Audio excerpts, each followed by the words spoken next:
So just because you're trying to be healthy doesn't mean you should miss out on the flavors of a burger. So what we've created is the cheeseburger salad. What we're gonna do first is make our dressing. So we need a white onion, and I'm gonna save the other half of it to top the salad. In a bowl, we're gonna go with half of the onion straight into a small bowl for our dressing. 2 tablespoons of a mild mustard. You can go hot if you don't mind the kick. Some white vinegar and some yogurt, because we are trying to be healthy. But yogurt kind of gives it the nice creaminess anyway.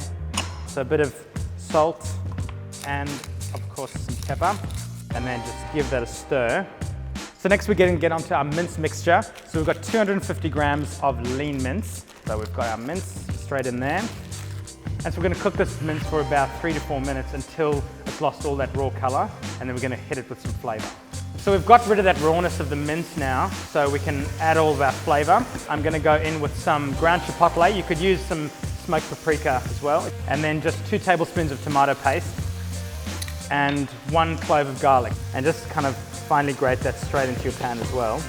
And of course, a bit of salt and pepper. So we're going to cook it for another 5 minutes or so until all that mince and all those flavors have kind of gone all charry and gnarly, and it's going to resemble the nice flavors of a burger. It's already smelling awesome.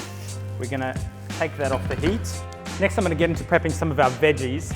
So I've got some raw beetroot here. I'm going to use raw beetroot instead of cooked beetroot because it is going to give some nice crunch to the salad. And then I've got some heirloom tomatoes here. So these are just going to give a lot more flavor, and they just look really cool. So we're just going to slice these at an angle. I know some of you might not like pickles, but it is the core ingredient of a burger. You could then just use cucumbers if you don't want to use pickles, but they just give such a nice burgery flavor to it. And then I've just got some whole heads of cos, which I've just washed really well. And I'm just going to go straight down the middle and cut them into some wedges. I'll take 2 of the cosses, get some of our pickles. And then with your tomato, just start to layer your tomato with some of the beetroot slices. Just kind of creating a bit of a stack happening over here. And then that crispy mince, just kind of drape it over everything. And we're just going to go a few slices of a nice sharp vintage cheddar. And then the other half of that onion we chopped up earlier, finally with that dressing we made earlier. So that is your healthy cheeseburger salad, which has all those great flavors without being soggy and all unhealthy. And I think it's a great way to kind of get those flavors when you're trying to be a bit more light.